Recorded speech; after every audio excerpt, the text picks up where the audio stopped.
We're live. What's up? Give it to me, Dylan. Yeah, I'm We're live. ready. I'm ready. Yeah, just go and tell me what you want to tell me, No, anyways. nothing important. We have a big slate tonight. I'm not sure how many games we have. I don't want to waste too much time, but it's gonna be a fun slate. I know I got fourth in the big 888 last Friday, so trying to run it back. Man, it was so close. I was at the beach, and I wake up and I see they scored 22 runs. That's right before I went to the beach. Sorry, and 22. The White Sox scored 22 runs. Had a 5-minute lemon. Man's so close to first. Dude, you're always a bridesmaid. Your bride's coming. I mean, you're eventually gonna find true love. I'm gonna win the millie. It's just gonna be like, I'm happy to be bridesmaid number 4. Yeah, dude, are you kidding me? Yeah, you want to show up to, dude. If you get invited as bridesmaid consistently enough, it's like you're playing 7 dresses out there. But I also do think, to win, you have to be able to consistently get in the top echelon of players. Dude, I had some bad beats in golf last week. I think we have some interest in golf currently. We'll see. I mean, some interest, right? But then you have Lucas Glover just taking the putter out. Did he hit that? Is he 13? Fools. You're not worried though. Lucas Glover is who we think he is, and he's a guy that can spike with his irons sometimes. He's 45 years old. He's gonna be fine. I think over the weekend, it's gonna be hot. It's just those. This is the thing about this tournament. We saw it last week in the Score Fest. It's like the board turns over so much because an even round you can drop back 20 place points. So guys will shoot even at the top tomorrow, and they'll just lose massive ground. Like we saw that, and like in these scoring terms, like I think it's less so when you have like a difficult contest because it's like even is a good score, but here it's like you want 4 or 5 under. Like that's a good score. Right. So I think it's gonna be a little bit different. It'll be fun to watch. Again, dude, you just want because I think the best thing to do with golf and like what we've done, and I think why we've been pretty successful, we've been on the edge of winning these bigger tournaments, and like even we're not like fairly close to always placing. I think watching the tournament, like watching golfers, is like a good way to get a gauge of where golfers are at. Because I think it's baseball, right? Same in baseball, same in baseball, exactly. Because sometimes you're looking at a StatCast, like, the StatCast isn't good, but like, when is this being buoyed by like a bad start to the season? So those are things to keep an eye on. We have a big slate tonight. I think you're doing the big ticket. I'm doing the 250, which is still good. I think that's a low. To me, it's like those tournaments, like when I don't have the funds to get to the 888, then I like to do those because I think those are just like 3 entry max, 4 entry max. So you're not playing against 150 entries. True. Is there any weather things to point out? I think it's hot. I didn't see any red. I think a little on and off where it's going to be thunderstorms, but nothing that's going to be impactful, right? I know you like a little bit of T-Raj there for Baltimore. There's some weather there. I saw that. It just spotted sour. It doesn't look like it's anything you can even bank on. Like maybe the game is delayed for like 10 minutes at a time if a shower pops up, but who knows? Exactly. It's bats for me in that game, but we'll get there. But I think that's I love that game. Well, that'll be one of the first ones we talk about. So do you mean I'll lead us game by game? We had some casuals in the 888 today because people were having a few brewskis for the 4th.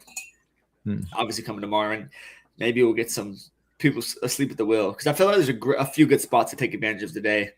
And I love a slate when there's more than 1 or 2 good spots. I just need the ownership to be spread. Right now, I saw that last week. That's what I did. I didn't play any uniqueness other than maybe the Rangers in that spot. You don't need to play these 888s. You don't need to play unique. It's like do a 5-3 and like make sure you have the data to back up your team, but also like a feel for the slate. And it's like that's how you don't to win 100K. It's not that. So yeah, it is difficult, but it's not that difficult. It's like, okay, follow this process, repeat this multiple times and you'll win more than you lose. Then that's not true. Like overall at ROI, you'll win. It's like you'll be profitable is what I mean. I classify a winning night as a night where you do make what? You make 130% of your entries back, right? Like, if you make your money back in DFS, that is an absolute winning day. Like to me, at least to me, that's a winning day for sure. We'll dive into. I think there'll be some games we can kind of move through quickly. Do you want to let's jump into the first game. Do you mean I'll lead the ship? I'll run it. You want me to run it? And then you can pull up data. You can pull up Baseball Savant. I have that up too, but I'll go through DraftKings just so we can get to the pricing. But we started for a good game, a good hitting environment here. It's hot. We're talking about the New York Yankees game. So you got Garrett Cole on the mound for the Yanks, and then Paredes. What's his first name? M. Paredes. I think it's Michael. Michael Paredes. Mike.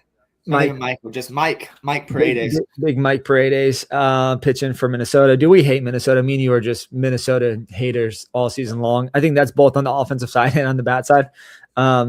So for me, like I think Garrett Cole's like interesting at 9-1. There's a lot of good pitching on the slate. I hate Minnesota, so like I would consider it. Since coming back from injury, he's looked okay. We had that one upside game, but it was on unlimited pitches. Even with me not liking Minnesota offense, I just think it's thin on the slate where it's like a pretty good hitting environment. And he's still 9-1. There's just really good options around him that are just objectively in better spots.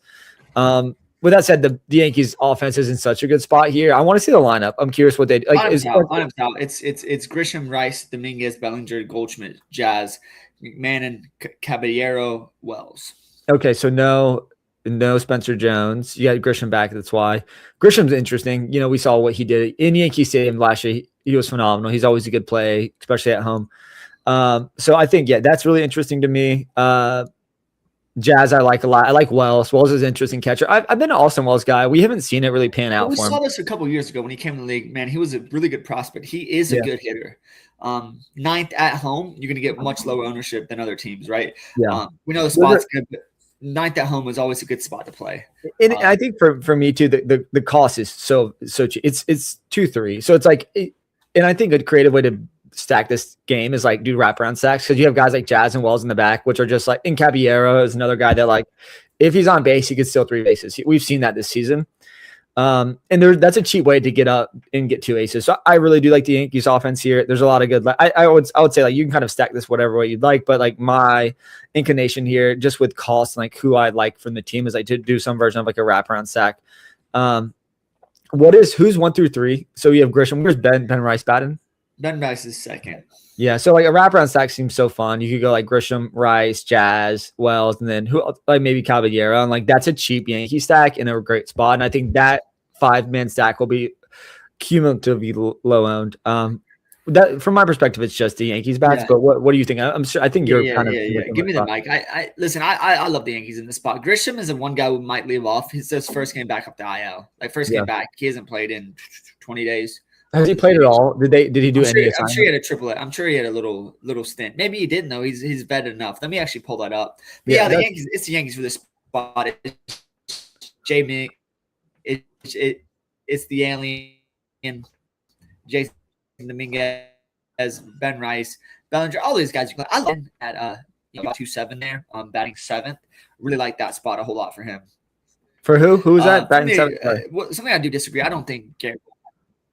Sorry, Ryan McMahon. Interesting. Can you hear me? Yeah, I can. You don't, go ahead. Dude. Ryan McMahon's statcast is phenomenal. I mean, Mike Paredes is horrible. We know Ryan when he was in Denver, like he hits the piss out of the ball. Like the guy's an amazing bat profile. He's at third base. I really like him a whole lot. Obviously, Austin Wells, you mentioned him. I'm really torn, right? I'm looking at the 888, a singular 888 with a single entry. I'm looking at Wells versus Ballesteros. Really need to figure out. I'm sorry, Samuel Basayo. I was going to say, dude, come on, dude. I was about to say, don't leave off my boy Samuel Basayo. So it's between Wells and Basayo. But for something I do disagree, I don't think Garrett Cole's in play. I mean, he doesn't strike anyone out anymore. Like this, he came back from injury. His strikeout rate is cratered. Nothing suggests it's going to get any better. The Twins suck, but Byron Buxton's like second in the league in home runs. So for me, it's just a spot where just there's no upside for Cole considering his price. You're paying for the name and you're not paying for the actual talent at this point. So for me, Yankee stacks, you're going to see a Yankee stack on my 888. Hopefully to ship it, but there's going to be up and down. I'm going to figure out how they fit in with some of the other stacks I like. Now, I'm looking at 3 to 4, potentially 5-man though. I do like this lineup today. I do like there is no Spencer Jones. I like that. Go to Grisham's StatCast for me because before you went out, I remember him being like, his StatCast is great. His StatCast is great. It's great. There's no quarrels whatsoever with this. His StatCast is very. It's all red. It's just crazy how good he's actually been. Like, he's a legit good offensive player, and I think to me, it's like I always used to not play him, but like especially in Yankees Park, his bat profile works so well there, which is why we saw him hits almost 30 home runs last season. Like that to me, it's like. He's in such like it makes the offense better for the Yankees. Like I love that he's back because it's like while Spencer Jones has the home run pedigree and the power, it's like he gets out, like he can be a true outcome player a lot of times, and that doesn't help for game stacks or at least team stacks. But I think that's enough in this game. I think you really like the Yankees. I like the Yankees a lot as well. Depending on how lineup shake out, they may make the main build. Let's get to the next game here. This is a spot I really like. I think you've mentioned a couple of players. This is one of my favorite spots, I think, to target. So we have Baltimore going to Cincinnati. It's really hot here. I think it's at 10.5 over under. We're expecting runs to be scored. We have Rodgers on the mound for Baltimore, and we have Singer coming back for Cincinnati. I know we kind of talked about this a little bit earlier when we were working out, but I really like Rodgers at 6.7. I think, in my perspective, I think he's cheap on this slate. There's risk for sure, but we've seen the upside from Rodgers in the last couple of starts, and even before that, we've seen a solid floor. So I like him a lot at 6.7. Just kind of depending on lineup constructions, there are aces to pay up for. So like maybe he doesn't make the build with some of the cheaper stacks you can afford today, but I like him a ton here. There is risk, right? Cincinnati's a good hitting park. It's hot here. But the caveat there is that Cincinnati strikes out. So I like Rodgers a lot. I don't know, like TBD if he makes the build, but I think as an SP2, he's like one of my favorite on the board. And then Baltimore, man, I love the lineup they put out today. You have so many cheap lefties, Beavers, Cowser. Gunnar Henderson, in my opinion, is the best shortstop on the entire slate to play. Like, I think just objectively, I think when I'm looking at positional players and I'm looking at guys that could pull away at their position, I often, obviously we talk about this, but like gravitate towards the shortstops, the second base and third base, who can put up a 30 spot, like they can't be replaced. I think Gunnar Henderson's in that spot today. It's the perfect park, the perfect matchup against Singer.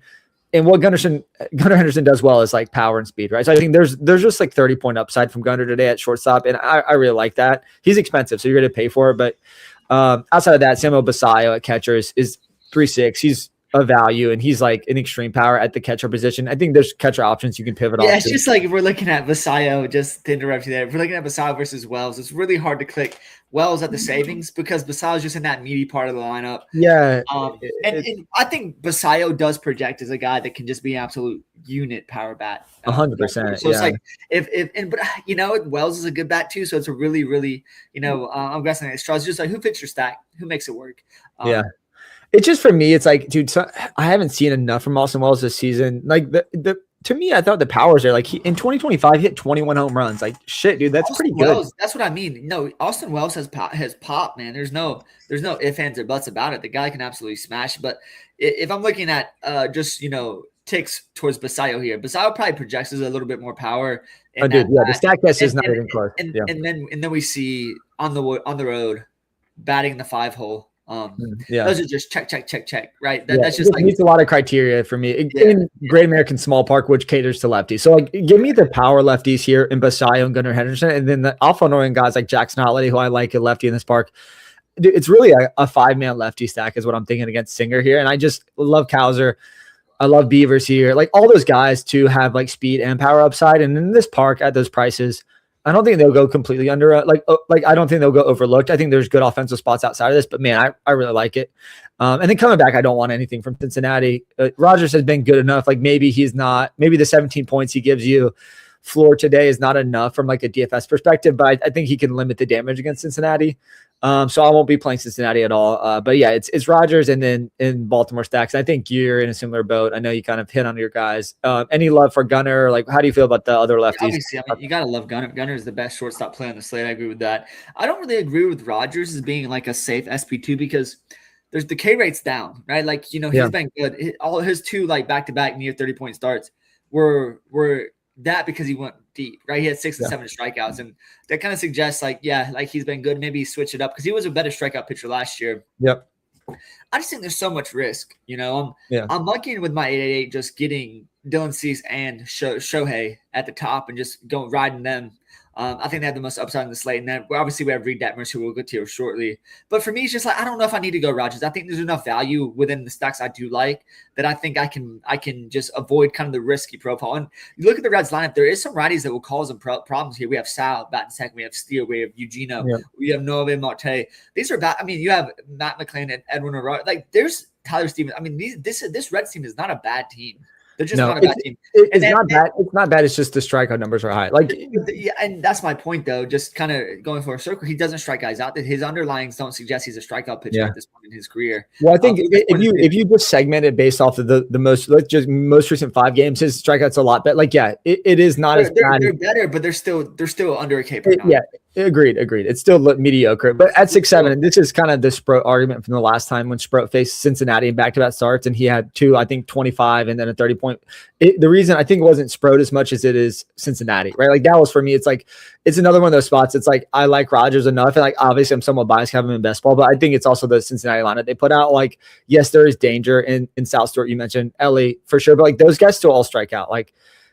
And like if is Eugenio in the lineup, like you want Eugenio in there because Eugenio is also going to strike out. The problem with that is he could also give up 5 in the first. He could, 100%. There's a lot of good pitchers and good pitchers parks today. Yeah, exactly. Like, so that's an SP2. I don't think he's safe. I don't think I would use the word safe here. I like the floor that he can give you, and we've seen in the last 5 starts, like even 8 to 10 points like is not going to be enough. But at 6-7, that could allow your team to cash. And he does have 25-point upside, 30-point upside here. But I think we can move on from this game. This is a game we like from a bats perspective. Me, some on the SP2 side with Rodgers, but outside of that, it's going to be nothing else. From and I'll say the Reds are a very sneaky stack tonight. Like because Rodgers has been very good, but you just look at the power in that lineup. If they get to him, they'll get to him, right? And Rodgers. Agreed. We've seen him have these blowout starts already this season, so I really would be cautious. If I was going to play this spot, period. But I think they're interesting because we always see this time and time again. When pitchers have good starts, people, want to avoid them. But Rodgers was a gas can to start the season. So, but not to start. So, like, he was a 9K pitcher, and then he got shelled for a couple starts, and they dropped his price, and then he's kind of coming back. My best ball bags are packed full with him. So, like, I want him to do well tonight. I just don't think he's going to grace my 888. But let's move on to the next game. So so next we have the White Sox going to Cleveland. We got Big Gav. So another one of our best ball boys at ECU alum, Gavin Williams on the mound for Cleveland versus Anthony Kay, guy that's overperformed in my opinion for the White Sox. So like my first take is like Gavin Williams is a great play. I think there's a lot of strikeout upside still in the White Sox lineup. Cleveland's a good pitcher's park. And like coming back as like Kay's not very good, but Cleveland with them so banged up, like they're just not stackable to me. Like on 11-game slate, I don't think even when Kay gets beat up, I think he could give up 6 to 7 runs, but I just don't think that's gonna be enough. You want your stack tonight to put up in the 10-11 range because there will be teams that do that. So I think it's a void from a bats perspective. I think Gavin Williams is an interesting SP2 as a pay up option. He's 8-9, so he's kind of in that mid range. He's got 30-point upside for sure in this spot. We've seen that multiple times this season. When he's a guy, like if he's not giving up runs, he's going to strike guys out. Like he has a 10, 12 strikeout upside in this spot, and I think it's really interesting. From a best ball perspective, I like love the matchup. I think this will be a scoring week for him. Is it going to be enough in DFS? So like there's so many good pitchers. I think you have multiple guys that are go 25 plus in this slate. So like maybe just kind of pick your spots, pick your safety. But I think Gavin is not as safe as Cease and Shohei, but he has the same upside. So I don't know if he'll make the team, but I think he's really interesting. Yeah, dude, in no fucking world is Gavin Williams touching my team tonight. Like, there's no, and I love Gavin so much, and he's my highest on best ball picture, but like, there's no world in which he's a better play than Reed Detmers. Just like before the slate starts, if he outscores him, fine. But the White Sox are they top 5 team in baseball? And that's I'm joking, but I'm not really joking. Like, they're a fucking problem, dude. Up and down that lineup, they're a problem. Like they are. And I love Gav, and I hope he does well tonight. But there's no way I'm touching. He's such a risky profile because when he gets hit hard. He can strike out 7, but give up 5 runs, and it doesn't really matter at that point. Man, the White Sox are a problem. Division. This just screams stay away. For Gavin, and just his price where Reed Detmers is, like Detmers is facing a far worse lineup.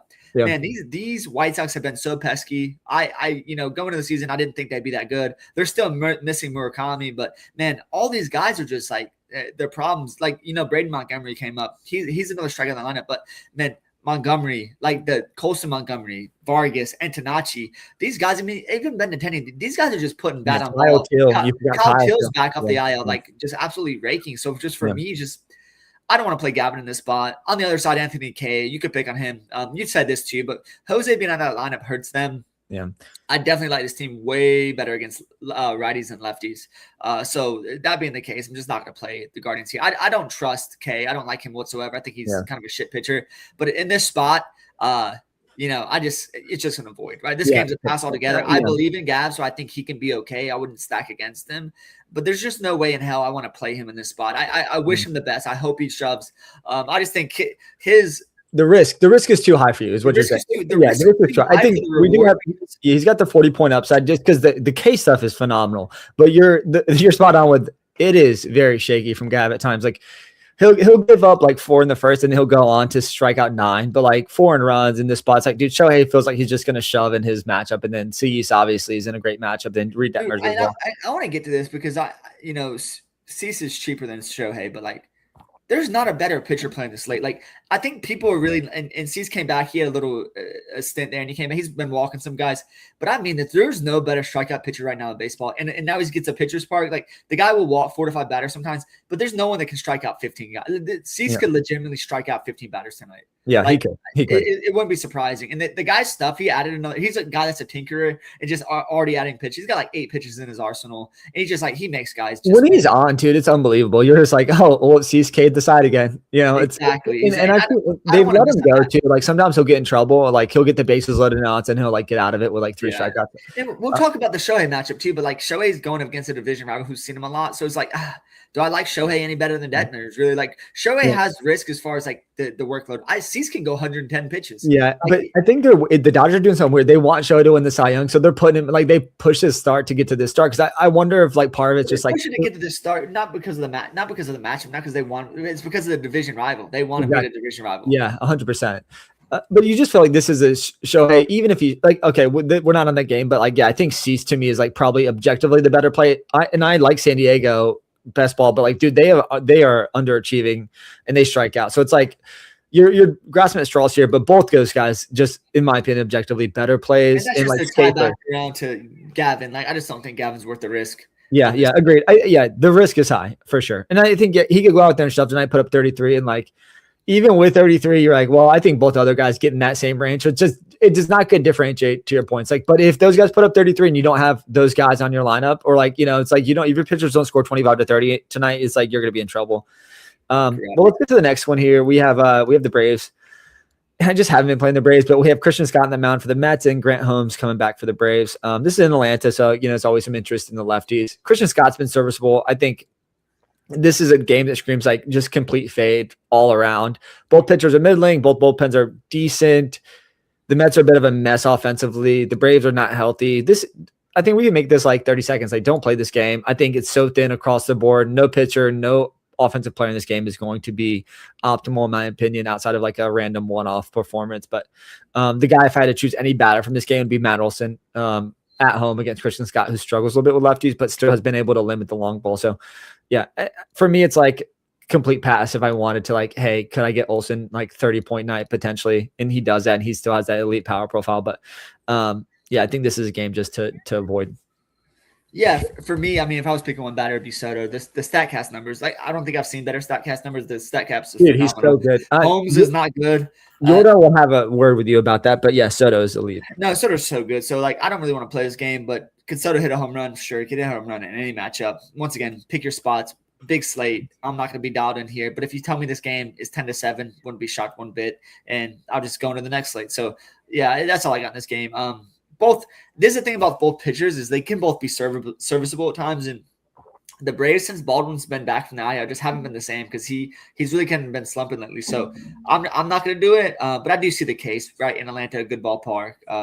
Once again, we're just here. We're isolated builders. We're not 150 maxers. I'm just going to pick my spot, and this won't be the spot I pick. Nice. Nothing else to add, sir. Let's get to another. This is a course game, which I love that the course game is on the slate because this will pull some ownership. And I don't think I'm here tonight, and I don't think you are either.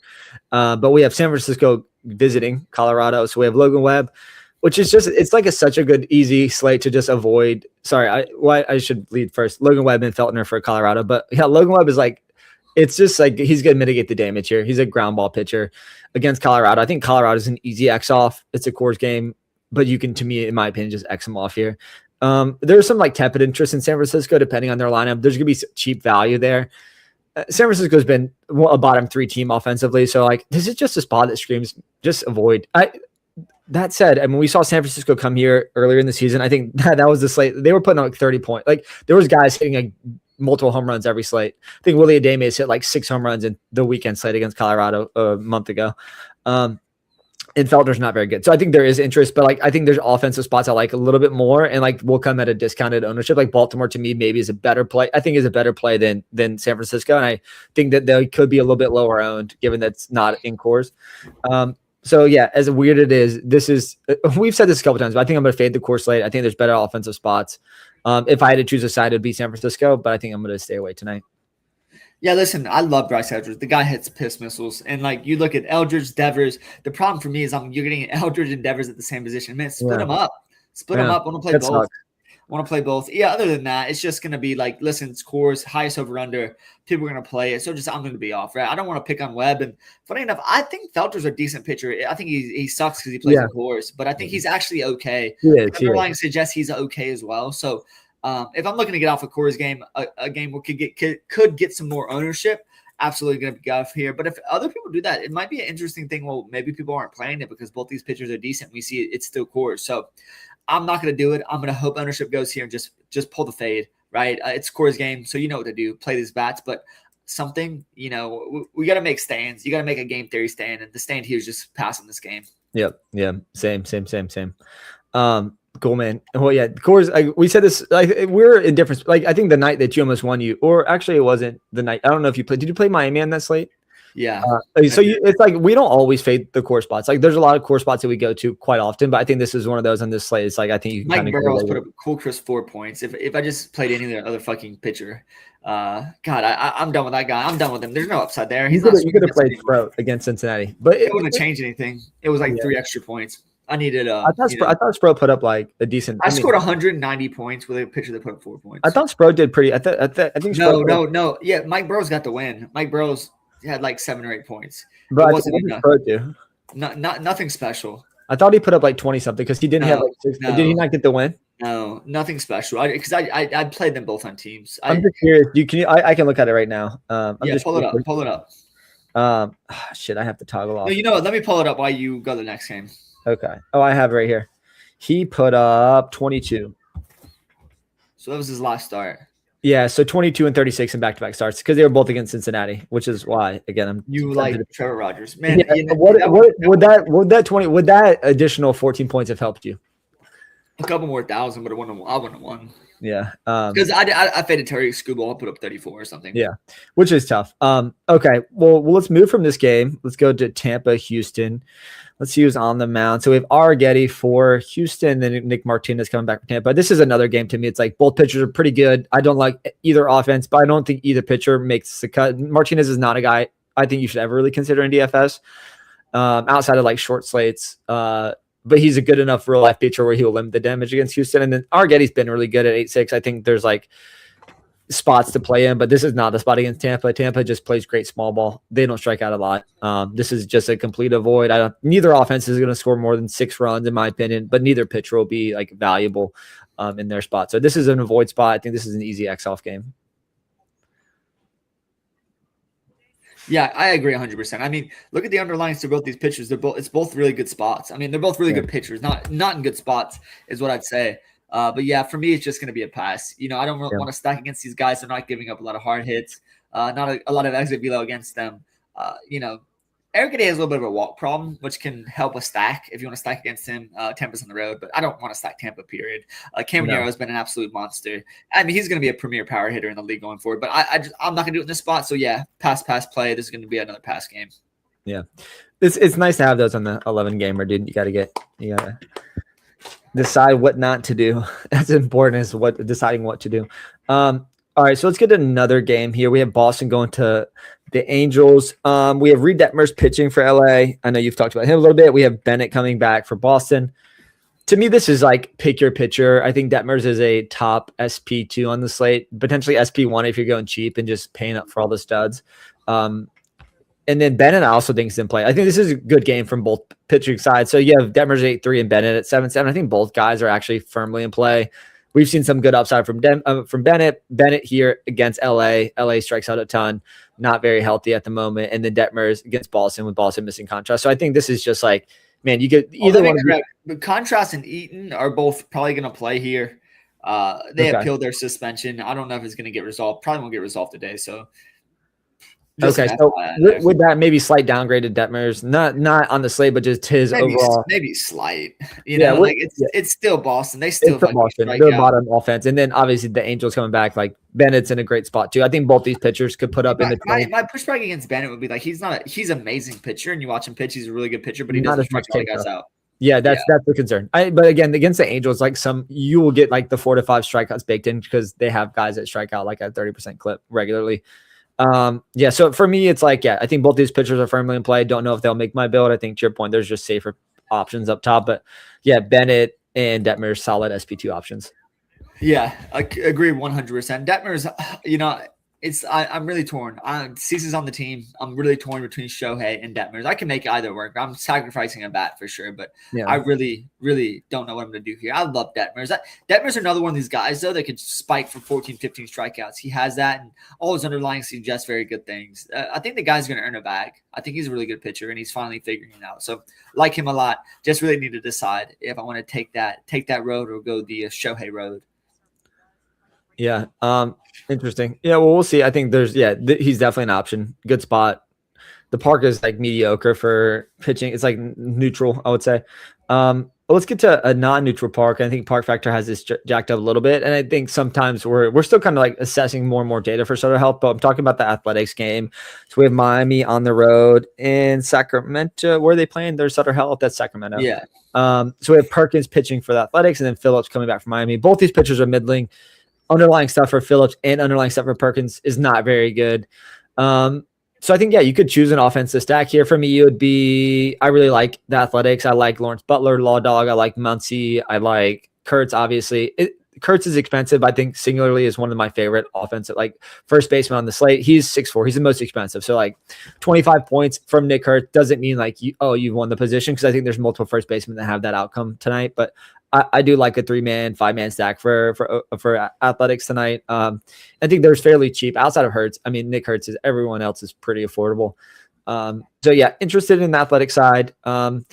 Really haven't, I think Miami's in a good spot. Just, I think I prefer Baltimore, and they're a little cheaper. I think Miami's kind of priced up because we just saw them in cores too, and everyone was hitting the ball well. So like you're kind of paying at peak cost for Miami, where outside of Nick Hurts for Athletics, it's like pretty affordable. So the A side for me is the Athletics. I am really interested in them. They may end up being like my 3-man stack. I like Lawrence Butler now that he's playing every day. He's batting in the 4-hole too, and I think he's a power speed guy. And then Muncy bat profile looks great, and then obviously Nick Hurts is like a guy that can hit 3-4 home runs in any given slate.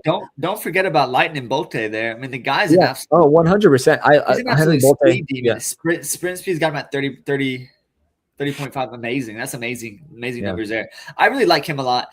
Listen, I'll second the A's. The A's are a great stack. Absolutely. The Marlins going east to west.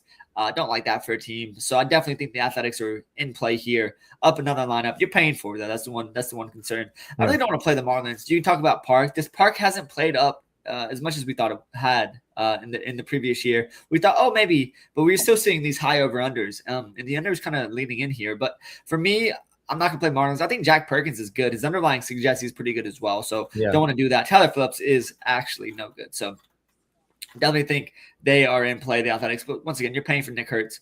Nick Hurts is just, man, he's a monster. He's so good.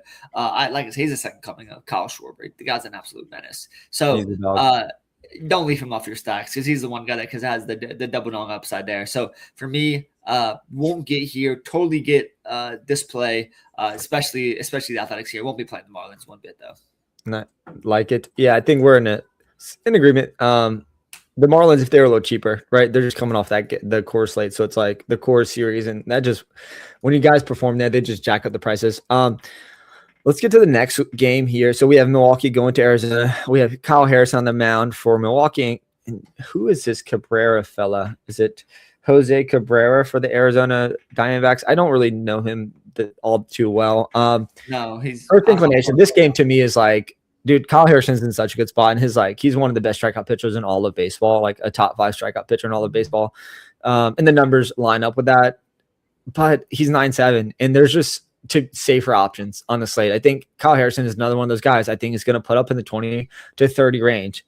But there is a little bit more risk. I think Arizona's a little bit better offensively than San Diego. And I think Cease is in a better matchup against Seattle. So I think, to me, it's like Harrison is just maybe not going to make the cut at that cost, but he's in a great spot. I think 20 points is the outcome, 25 points.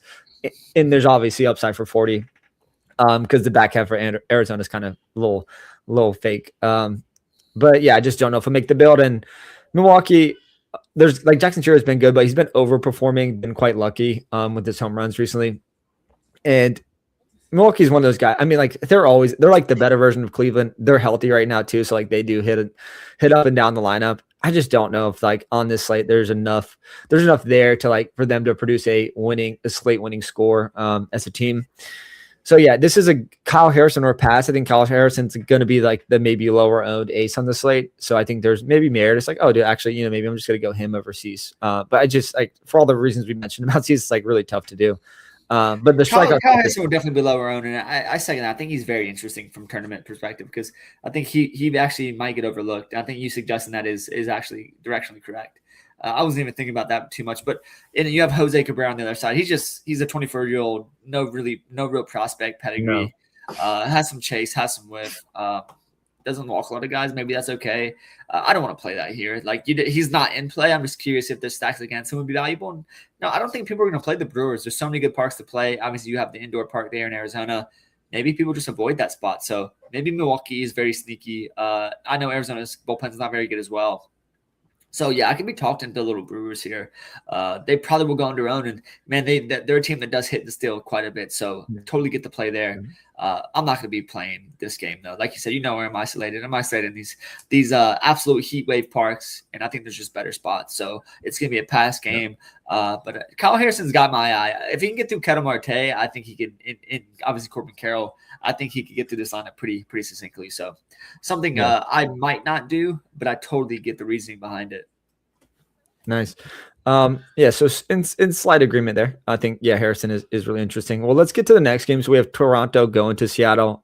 We have Luis Castillo for Seattle, and then coming back for Toronto is Dylan Cease. I don't think we need to belabor the point. Cease is probably a top 1 or 2 pitcher on the slate, like arguably number 1. The strikeout stuff is just so good. I mean, we talked about Harrison, like Cease is the best strikeout pitcher on the slate. And it's probably like in the league. But he's got a near 40. I mean, obviously Miz would like a word, but he's got a near 40% strikeout rate. We know the walks have been higher lately, and his underlying stuff's just so good. I mean, he just and we know Seattle can strike out with the best of them. So Ray, it'd be better. I prefer lefties against Seattle if you're a strikeout pitcher, but like still, I mean, these guys are going to strike out. So even the lefties, like Rayleigh's very good as a lefty there, but he's just he strikes out 30% of the time. So you want to do that. Yeah, so I think we're both in agreement. Like, probably just play Cease at 10-2. Kyle Harrison's a 500 discount, but I think Cease is just objectively the better play. And then come back for Seattle. Like, Luis Castillo has actually been a lot better lately. This is an avoid spot for bats. I think just don't even get cute. Don't play Toronto in Seattle against Luis Castillo. I think there's not much more to add from my side. Another pitcher's park. I mean, there's better spots to play, and it's a pitcher's park, right? And it's like 70 degrees, right? So it's just like, it's a perfect recipe just to make sure you get pitchers in this game. And Cease is not sneaking by anyone, but it's just like, who do we want to prioritize? And there's other options. We talked about Harrison. We talked about Shohei. We talked about Detmers. You can't play 4, right? So we got to narrow it down to 2. And Cease is definitely one of the 2. I'm just trying to figure out the other one at this moment. Yeah. All right. Well, let's get to the last game in the docket. We have San Diego visiting the Dodgers. We have Shohei at 10-7 versus Michael King. Quickly, we can talk about King. I think King has been a shaky. I think there's been some positive movement lately. But I think, don't play him against the Dodgers at 8K. Just too risky. Not enough upside. Shohei coming back in 10-7, like he's a great play. Now that I've as we broken down the slate live, though, I mean, I may prefer Kyle Harrison straight up at $1,000 discount. San Diego is a worse team than Arizona, but the strikeout stuff is a little bit better for Kyle Harrison currently. And I mean, there's always like, I always say this, I'm like worried about the Shohei injury, but like, man, they really want him to get Cy Young. So I think they just want him to go out and shove. And I think they'll give him a little bit of a leash for that. Excuse me. But yeah, I think San Diego is just a phenomenal spot. I mean, sorry, San Diego is like a great spot for pitchers to target. So like Shohei to me is like, a top 3 pitcher, just depending on the bill. But the $1,000 discount could get you a better bat if you're looking at the slate. I just think it's so likely we make a mistake or someone makes a mistake and they play the wrong pitcher and the pitcher puts up 40, right? There's 4 guys. I think there's pretty clearly 4 guys, and the 4 guys are going to be Cease, Ohtani, Harrison, and Detmers. And if you play the wrong combination of those four, you could be in for a world of hurt. Yeah, So I think it's just like avoid the guy that get. So I think like all those guys have 25-point like outcomes here. And like if they're all within like a couple points from each other, it doesn't matter. She's like, oh, if you got the offense right, that's how you win. Like I don't think this is a slate you get cute at pitcher, but yeah, I don't think you have to get the exact highest scoring pitcher right unless they go for 45, right? Like if you get every guy, like your guy scored 25 and 27 and you miss and you don't play Shohei and he puts up 30, that's fine. Like that's not going to be a big difference. Just facts going to win. I say that time and time again. The problem here is if your guy puts up 15 and another guy puts up 35 to 40, then you're down a couple home runs there, and then you're not happy with yourself. So, you're just grasping that you're blindly picking four stars. I mean, they're all good plays, and who makes your team fit? Obviously, Detmers and Harrison are a little bit cheaper than the other two, so maybe you lean that way. Detmers has obviously far more risk than I think the top three do. So really just got to pick your poison on this slate. And I love this slate a whole lot. We have our core slate. We have other games, Yankee Stadium. We have the Great American Small Park. We have a lot of great spots. So really just take the spots you want to and just don't play every spot. Pick your spots. Play 2, play 3. That's fine. I'm going to build probably a traditional 5-3 in the big dollar tonight. But yeah, no other insight. I mean, I do want to jump back on tomorrow and do some best ball drafts. Chop it up, dude. I'm getting close to the end. I'm getting close to the end of my allotted 150. Man, so. I'm in the 555 in DraftKings, and it's just like it is the high dollar stuff is so much sharper. I mean, they're like guys are going so much out. It's like not sharp in the sense where like maybe it's actually the best play, but people know they know how to like. You often get in the pools in DraftKings where people don't have no idea what they're doing. No, right? Yeah, so I drafted stuff in DraftKings. I'm like, but go ahead. In the 555, they know what they're doing.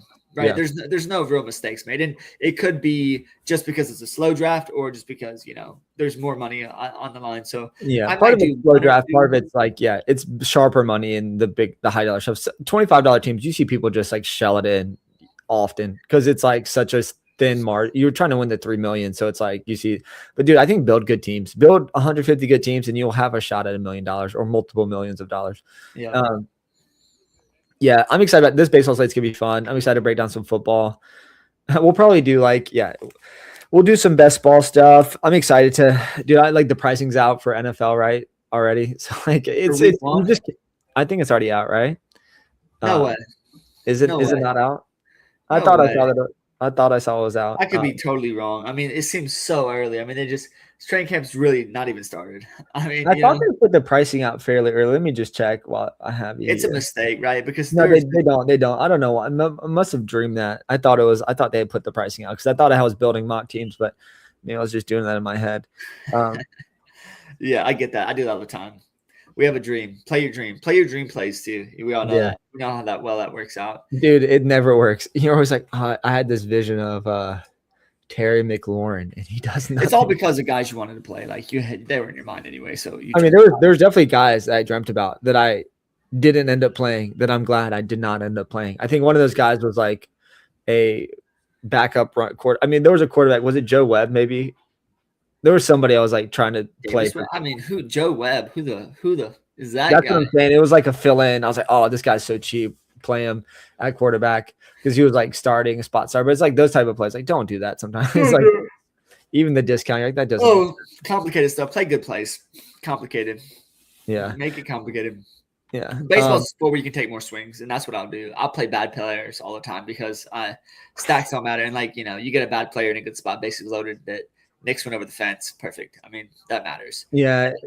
It's tough because like you see it so often. I mean, like even at the end of the day, it's like you basically loaded spots are like we've talked to this, but pitchers are pitching more to contact, right? Like they don't want to walk a guy home. It's like you see these. It does feel like whenever my guys up the bat, bases loaded, it's like pop up infield. Yeah, like awesome. There's nothing worse. Nothing worse. But yeah, I think tonight's gonna be a slate. We're gonna see like 230, 240 potentially win. You're gonna see guys. 240. I think you could potentially see multiple batters have multiple home runs. Tonight, I'm going to call it. I think we see another 3 home run night for someone. I think maybe we can have a 4 home run night for someone. Scooter Gannett lives in eternal memory.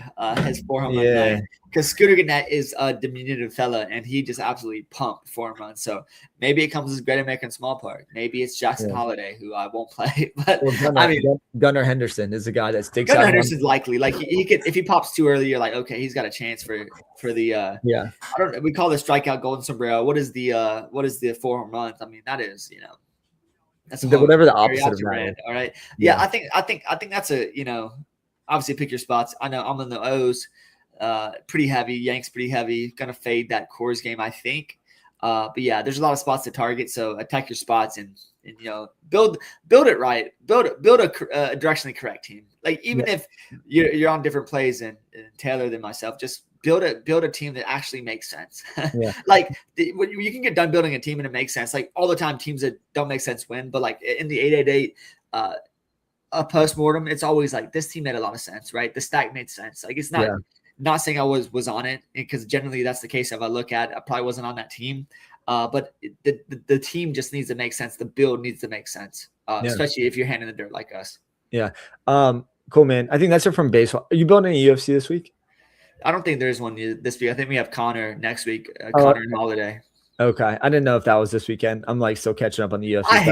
I hate that Connor's coming back to fight Max Holloway. It's so weird that the odds are you would think that Holloway would be a much bigger favorite. In my opinion. Should be. Yeah, people are like, what's that smell?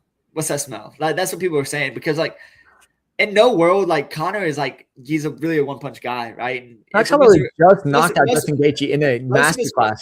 Most of his career was, and now you're giving him a guy that's pretty damn durable. Like, what is it going to be 5 rounds? Or are they going to make Connor fight 5 rounds? If Max Holloway, you're going to see Connor quitting the stool. I mean, he's just not built for it. But if Connor comes out and starches Max Holloway, what a sick number. Dude, Connor was such like he just changed the game with fight. I mean, the reason I say is I was watching the soccer game today, Australia and Egypt, which is still going on in extra time. The guy from Egypt scores and he does the Conor McGregor. I don't know if you watched it, but he did the thing, like the little pose where he it's just like, dude, he just changed. He transcended the sport event. Like he really put UFC in the map, in my opinion. Like their UFC was on the map for sure, but like he brought a lot more people into it. And like, there's no better people into it. To me, he's not like he's not that good. Like he was very good. Like he was such a good showman, and like he in that elite hook, like he was able to knock guys out. But like a lot of that stuff was just like he was just riding this insane high. But like he's not a complete fighter. Like we talk about moments versus minutes, and the guy just won all the moments. Like he was never a minutes winner, right? Like, but he would win all the moments, and the guy had so much. You lose that luster when you're hungry and you're up and you have these shots and you call your shots and you hit your shots, and he's not. I don't see a lot of dog in him. He don't have that dog in him. Yeah. He needs to win in UFC now. You need that dog, and Max Holloway's got that dog. You know what I mean? So what is that thing about like silk sheets, right? It's like people are comfortable in silk sheets. It's something along those lines. But it's like, he was this young hunger guy from Ireland, like nothing, just made. I mean, he just made $1 billion more. Like I don't even know what did he make $1 billion? Like I don't know if it was quite that high, but he's made proper 12. I mean, I'm sure he's blown it all. I mean, he doesn't strike me as a guy that's financially responsible. Dude, it's crazy. Like I don't know if you heard this, but like Rogan was talking about Money Mayweather and like. Dude, Floyd Mayweather's made so much money as a career, but like there was a video that they were talking about. He was showing all his watches. He has like 18 watches. In each watch, he's like, this watch costs $18 million. This watch costs $5 million. It's like, dude, but now he's like in like tax fraud situation. He's like he's in massive debt.